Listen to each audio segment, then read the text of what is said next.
చూద్దాం. తెలుసు. ఉదాహరణకి మన చిల్లపల్లి శ్రీనివాస్ గారు ఉన్నారు.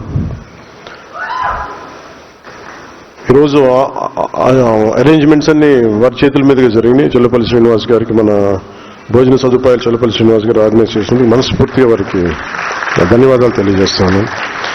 అలాంటి వారికి మన ఏపీ ఎంఎస్ఐడిసి చైర్మన్గా వచ్చారు. ఆయన ఇన్ఫ్రాస్ట్రక్చర్ అంటే ప్రజలకి, అలాగే రాష్ట్ర ఎంఎస్సి డెవలప్మెంట్ కార్పొరేషన్ అంటే శివశంకర్ గారు కానీ, అలాగే టౌన్షిప్ అండ్ టిట్కో దానికి అజయ్ కుమార్ గారు ఈరోజు రాలేకపోయారు, ఆయనకి ఆరోగ్యం బాగాలేక. అలాగే సివిల్ సప్లైస్ కార్పొరేషన్ తోట సుధీర్ గారు, irrigation development corporation Vegulla Leelakrishna గారు, అలాగే ముందు నుంచి కూడా పోలీస్ హౌసింగ్ కార్పొరేషన్కి ఎవరు సరైన వ్యక్తి అంటే మన కేకే అనిపించారు. ఎందుకంటే పోలీసులు వ్యవస్థతో ఈయన తిన్న తిట్లు ఇంకెవరు తినలేదు, ఈయన పడ్డ గొడవలు ఎవరు పడలేదు 5 సంవత్సరాలు ఈ లాస్ట్ ముఖ్యంగా 6-7 yearsలో. సో ఎందుకంటే ఆయన్ని పాపం సాధక బాధలు తెలుస్తుంటాయి ఆయనకి పోలీసులకు సంబంధించి, అందుకని ఆయన్ని పోలీస్ హౌసింగ్ కార్పొరేషన్ నియమించడం జరిగింది. అలాగే హస్తకళ అభివృద్ధి కార్పొరేషన్కి డాక్టర్ హరిప్రసాద్ గారికి, అలాగే జానపద సృజనాత్మక కళల అకాడమీకి వంపూరు గంగులయ్య గారికి, అలాగే సామాజిక వర్గాల కార్పొరేషన్లో ముఖ్యంగా మన మాల వెల్ఫేర్ కార్పొరేషన్కి ఒక మన హైదరాబాద్ సెంట్రల్ యూనివర్సిటీ విద్యార్థిగా ఉండి చాలా ఇబ్బందులు పడినప్పుడు ఆయన్ని పార్టీలో ఉన్నత పదవుల్లో పెట్టాం. అది అయిన తర్వాత ఆయన పోటీ చేసి మనకి జనరల్ సీట్లో పోటీ చేసి ఓడిపోయినప్పుడు కూడా పార్టీకి వెన్నంటే ఉన్నందుకు మాల వెల్ఫేర్ కార్పొరేషన్ చైర్మన్గా పెదపూడి విజయ్ కుమార్ గారిని నియమించడం జరిగింది. తూర్పుకాపు కార్పొరేషన్ పాలవలసి యశస్వి గారిని, అగ్నికుల క్షత్రియ కార్పొరేషన్కి చిలకలపూడి పాపారావు గారు, క్షత్రియ కార్పొరేషన్ కనకరాజు సూరి గారు, వడ్డీల కార్పొరేషన్ శ్రీమతి ఘంటసాల వెంకటలక్ష్మి గారు, అలాగే కాపు వెల్ఫేర్ కార్పొరేషన్కి కొత్తపల్లి సుబ్బారాయుడు గారు, సామాజిక వర్గాల కార్పొరేషన్ చైర్మన్లకి మీకు చాలా కీలకమైన బాధ్యతలు ఇవన్నీ. అలాగే అర్బన్ డెవలప్మెంట్ అథారిటీ చైర్మన్లుగా శ్రీకాకుళంకి కొరికాన రవికుమార్ గారు, అలాగే ఒంగోలు నుంచి షేక్ రియాజ్ గారు, అనంతపురం నుంచి హిందూపురం నుంచి టీసీ వరుణ్ గారు. ఉదాహరణకి మన షేక్ రియాజ్ అయితే పార్టీ కింద పడడం, దెబ్బలు తిన్నా, ఏమన్నా వీళ్ళందరూ అలా నిలబడిపోయిన వ్యక్తులు. అలాగే హిందూపురం నుంచి కూడా వంశీ మన వరుణ్ కరోనా రోడ్లు లేకపోతే తనే కూర్చోబెట్టి విసుగొచ్చి తనే రోడ్లు వేసిన దాఖలాలు ఉన్నాయి. అలాగే కొరికాన రవికుమార్ గారు పాపం ముందు నుంచి కూడా ఆయన బయటికి రాలేదు, కానీ ఇప్పుడు చాలా సంవత్సరాలు ఆయన ముందస్తుగా వచ్చి అలాంటి వ్యక్తికి శ్రీకాకుళం అర్బన్ డెవలప్మెంట్ అథారిటీ చైర్మన్గా దాన్ని సిఫార్సు చేయడం జరిగింది. ఈరోజు ఈ కార్యక్రమానికి పదవి బాధ్యత అనేది ఎందుకు పెట్టాలి, ఏ పేరు పెట్టాలనుకున్నప్పుడు నేనే సజెస్ట్ చేస్తాను, పదవి బాధ్యత అని పెడదామని. ఇది అంటే నా ఉద్దేశంలో ఏముందంటే, ఒక పార్టీ నిర్మాణం చాలా చాలా కష్టమైంది. పదే చెప్తా ఉంటాను, కానీ ఒకసారి ఇది మనకి కంప్లీట్గా మన డిఎన్ఏలోకి వెళ్ళిపోవాలి. మేజర్ ప్రాబ్లం పార్టీ పెట్టే సమయంలో మనకున్న రాజకీయ నేపథ్యం అన్నీ ఎలా ఉంటాయంటే, ఒక ముఖ్యంగా రీజనల్ పార్టీస్కి ప్రాంతీయం మీద ఉన్నంత అవగాహన దేశం మీదగానే ఉండదు. కొన్ని సామాజిక సమస్యల మీద ఎంతసేపు ఎలక్షన్ కోణంలో నుంచే పార్టీలు ఉంటాయి, మన ఆలోచన విధానం ఉంటుంది. దానికి విభిన్నంగా ఒక పార్టీ నిలబడాలంటే ఏం చేయాలి, ఒక పార్టీ బలంగా వేళ్ళునుకుపోవాలంటే ఏం చేయాలి, నా తపనంతా ఇదే ఉండింది. నేను ఆల్మోస్ట్ ఒక 23-24 నుంచి నేను పడ్డ తపన, కొన్ని అనుభవాలు అన్నీ కలిసి ఈ రోజున ఇన్ని దాదాపు 4,000 మంది ఈ రోజున పదవులు వచ్చినాయి.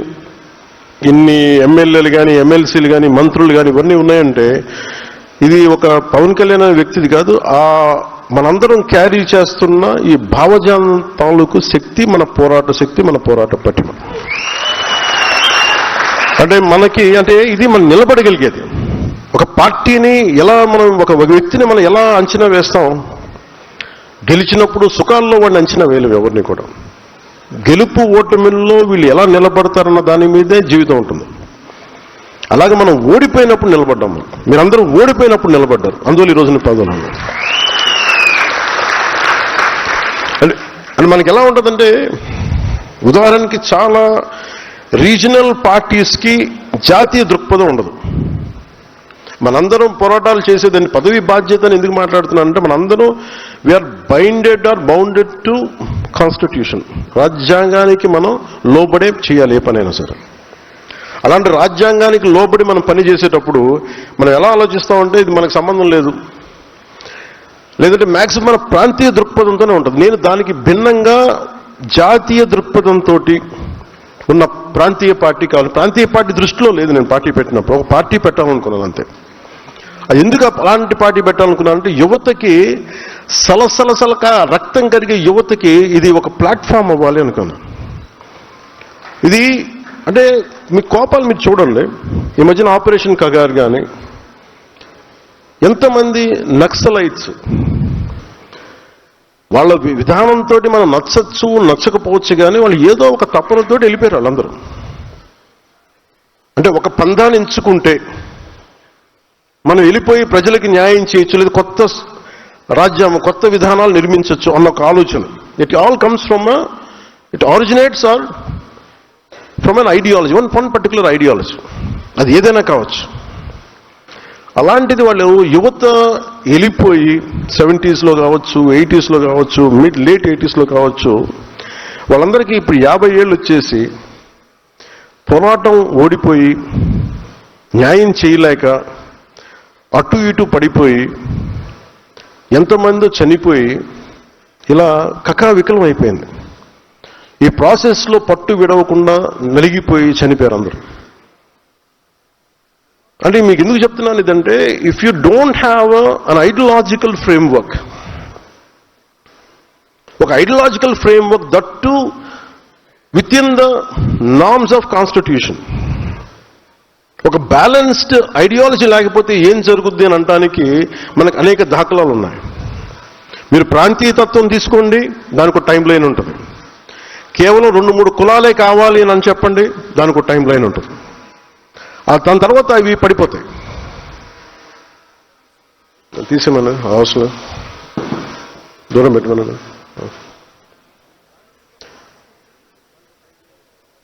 అంటే మీకు సరైన ఐడియాలజీని కనుక మనం ఎంచుకోకపోతే, అందుకు నేను చాలా తపన పడ్డాను. జనసేన ఐడియాలజీ ఇది వెళ్ళే కొద్దీ ఇది విస్తృతంగా పెరిగే ఐడియాలజీ తప్ప, ఎక్కువ మందిని లోపలికి వచ్చే ఐడియాలజీ తప్ప వేరు చేసే ఐడియాలజీ అయితే కాదు. ఇది మీకు నేను బలంగా దానికి ఉదాహరణ మీరు ఈరోజు ఇక్కడ కూర్చున్నారు మీరు అందరూ. అంటే నాకు బలం లేకపోతే, నాకు ఎంత బలం ఉండాలి నాకు ఈ ఐడియాలజీ, నేను బతికే భావజాలం ఇది. నేను బతికే భావజాలం.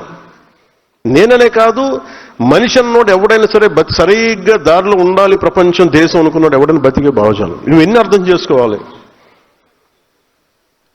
కొన్నిసార్లు ఏం జరిగిపోద్ది, కొన్ని సంవత్సరాల క్రితం అప్పట్లో రాజకీయ ప్రయాణాలు ఉన్నప్పుడు కేవలం 2-3 కులాలతో కూర్చొని మాట్లాడదాం అంటే అలా ఎలా కుదురుద్ది? ఈ రోజున పెద్దపూడి విజయ్ కుమార్ గారు ఇక్కడ కూర్చోవాలంటే మిగతా కులాల ఆసరా లేకుండా జరగదు కదా. పెద్దపూడి విజయ్ కుమార్ గారు కూర్చోలేరు. అలాగే ఈరోజు కాపు కార్పొరేషన్లో ఒకళ్ళు కూర్చోవాలంటే మిగతా కులాలు లేకుండా ఎక్కడ జరుగుద్ది? సో బేసిక్గా ఫండమెంటల్గా మనందరం ఎట్లా ఉన్నామంటే మాకు రాలేదు అంటారు తప్ప, అసలు అందరం కలిస్తేనే సమాజం అన్న ఆలోచన మనందరికీ చంపేశారు అందరూ సక్సెస్ఫుల్గా. నేను పెట్టింది ఒక కులం కోసం ఎప్పుడు పార్టీ పెట్టలే. ఒకసారి చాలా ఇబ్బందిగా ఉంటుంది నాకు, కులానికి పరిమితం చేస్తుంటే. అరే నేను ఇంత విస్తృతంగా ఒక యూనివర్సల్ థాట్ తోటి నేను వస్తున్నప్పుడు నన్ను కూర్చోబెట్టి అది ఒక స్ట్రాటజీ. అది confining any individual to particular ideology, region, religion is a clear cut strategy to confine. అది మనకి వర్తిస్తే కానీ ఇంకెవరికి వర్తించు. అదొక గొప్ప ఆలోచన. వాళ్ళకి మిగతా వాళ్ళకి వర్తించు, మనల్ని విమర్శించే వాళ్ళకి అది వర్తించదు. ఇదంతా మనకే వర్తిస్తుంది. సో అందుకు నేను చాలా ప్రత్యేకించి నేను చాలా ఆలోచించి చాలా సోషల్ ఐడియాస్ ఫిలాసఫీస్ చదివి చాలామంది నిపుణులతో చర్చించి దీన్ని చాలా సింపుల్, అంటే మనం కూర్చోబెట్టి ఊకదంపుడు ఉపన్యాసాలాగా ఇంత పెద్ద చెప్పకుండా, పెద్ద పెద్ద పుస్తకాలు లేకుండా చాలా అంటే ఒక వాక్యం రాస్తే అది భావగర్భితమై ఉండాలి. ఒక ఐడియాలజీని మీరు ప్రపోజ్ చేస్తే భావగర్భితమై ఉండాలి. అందుకని 7 సూత్రాలతోటి అంత భావగర్భితంతో చేసాం. దాన్ని మీరు వెతికితే వాల్యూమ్స్ రాయొచ్చు ఒక్కొక్క దాని మీద ఉదాహరణలతోటి. ఉదాహరణకి ప్రాంతీయతని విస్మరించని జాతీయవాదం ఎందుకు పెట్టామంటే, మనం కూర్చొని ఈ ప్రతి 50-70 కిలోమీటర్ 100 కిలోమీటర్లకి మన కల్చర్ మారిపోతూ ఉంటుంది. మనది ఆహార అలవాట్లు మారిపోతాయి, ఆచార వ్యవహారాలు మారిపోతూ ఉంటాయి, మాట తీరు మాట యాస మారిపోతూ ఉంటుంది. ఇవన్నీ పరిగణలో తీసుకోకుండా, ఇవన్నీ గౌరవించకుండా మనం వెళ్ళిపోతాం ముందుకంటే ఎక్కడో చోట దెబ్బలు తింటాం అందరం. సో ఇవన్నీ దృష్టిలో పెట్టుకుని ఒక్కొక్కటి అన్ని పెట్టుకుంటూ వచ్చాం. దానికి మీరందరూ కూడా నాకు తెలిసి మీరు మీరు 90s ఉన్న వాళ్ళు ఉంటారు, లేదంటే కొంతమంది 80s పుట్టిన సీనియర్ నాయకులు కాకుండా మిగతా వాళ్ళందరూ కూడా కరెక్ట్గా చెప్పాలంటే 2007 నుంచి మీరు 20-25 వయసులో ఉండుంటారు మీరు అందరూ, మిగతా వాళ్ళని పక్కన పెడితే. సో ఇది మీరు భవిష్యత్తు మీరు సరైన నిర్దేశంగానే ఇవ్వగలిగితే, అందుకే నేను ప్రత్యేకించి మిమ్మల్ని ఉద్దేశించి మీరు భావితరాలకు మీరు ఎంతో కొంత ఉదాహరణ అవ్వాలనే నేను ఈ 7 సూత్రాలని ప్రతిపాదించాను. ఇది చాలా కీలకం. అంటే మీరు ఎందుకు దీన్ని అర్థం చేసుకోవాలి అంటే నేను నా భావాన్ని మీరు అర్థం చేసుకోలేనప్పుడు, కేవలం పదవి కోసమే అనుకున్నప్పుడు మటుకు మీరందరూ కలెక్టివ్గా ఫెయిల్ అవుతారు. ఇప్పుడు ఉదాహరణకి నేను కూర్చోబెట్టి ఎందుకు మనకి పర్యావరణాన్ని పరిరక్షించే అభివృద్ధి ప్రస్థానం అని ఎందుకు ఆ మాట మాట్లాడామంటే, ఉదాహరణకి మన అమరజీవి జలవాహిని పేరు పెట్టినప్పుడు నాకు అనిపించింది, గోదావరి నది పారే ప్రాంతాలు ఇవన్నీ. అంటే కరెక్ట్గా 10 అడుగులు తీస్తే నీళ్ళు వచ్చేస్తాయి, మంచి నీళ్ళు. ఇదివరకు ఇష్టారాజ్యంగా తవ్వేశాం. అది మన అవసరాలు కావచ్చు, మన ఆర్థిక అవసరాలు కావచ్చు, మన ఆశ కావచ్చు, వ్యాపార విధానానికి కావచ్చు, ఆదాయానికి కావచ్చు. కానీ ప్రాసెస్లో ఏం చేశామంటే, మనం నీళ్లు ప్రవహిస్తున్నప్పటికీ నీళ్లు తాగలేని పరిస్థితులు పెట్టేసుకున్నాం మన ఆర్థిక ప్రణాళిక. అందుకని ఇప్పుడు ఏం చేస్తున్నాం, మళ్ళీ అక్కడి నుంచి ఒక రిజర్వాయర్ నుంచి నీళ్లు తెచ్చుకొని మళ్ళీ అందరికీ 3,000 కోట్లు 3,000 పైచీలు కోట్లు ఖర్చు పెట్టి నీళ్ళు అందిస్తున్నాం. అంటే మనం మనకి పర్యావరణాన్ని పరిరక్షించుకోలేకపోతున్నాం.